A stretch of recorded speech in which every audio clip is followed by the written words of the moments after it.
Assalamualaikum warahmatullahi wabarakatuh.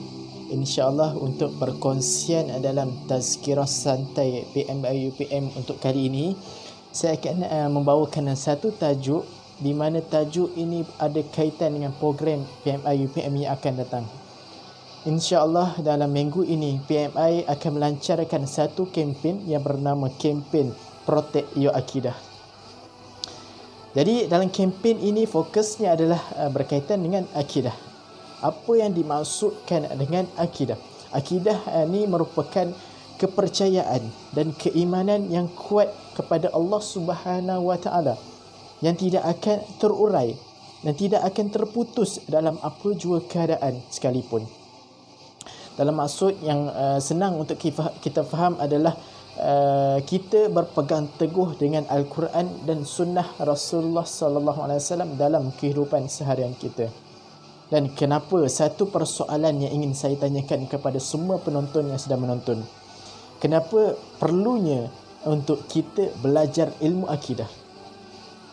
Padahal kita sudah mengucapkan dua kalimah syahadah.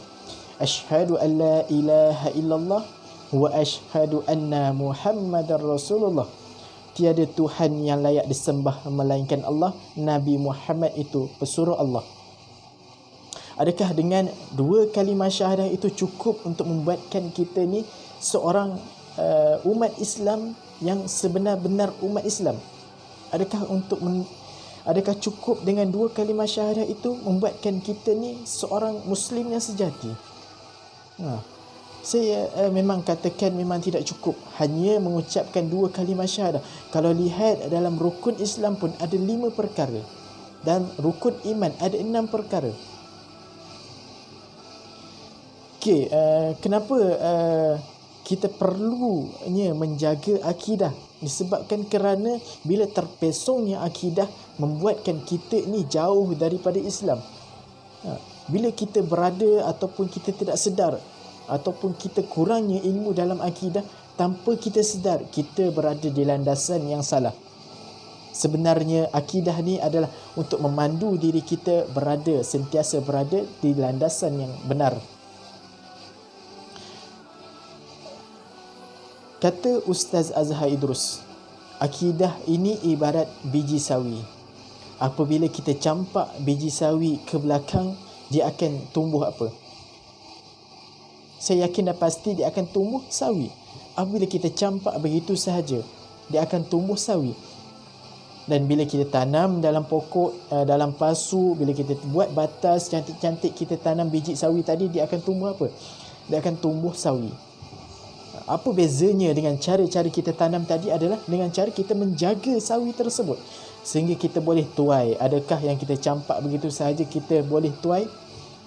Saya yakin dan percaya peratus untuk kita menuai sawi yang kita campak begitu saja memang tiada. Melainkan kita jaga baik-baik, kita baja sawi tadi, kita siram dan sehingga kita boleh menuai hasilnya. Begitu juga dengan akidah kita.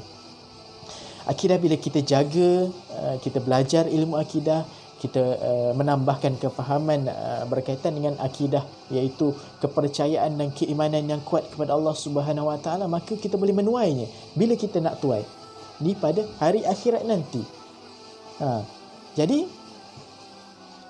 kalau boleh kita renungkan sedikit, saya tak nak buka dalam skop yang besar, dia dalam skop yang kecil, mungkin dalam UPM ataupun dalam Malaysia. Berapa ramai umat Islam masa kini orang kata terpesong daripada akidah yang sebenarnya. Kalau boleh saya sentuh isu berkaitan dengan akidah. Yang pertama, hedonism, secularism, feminism, isu couple. Berapa ramai mahasiswa yang mengatakan ataupun yang terjerumus dalam isu-isu sebegini.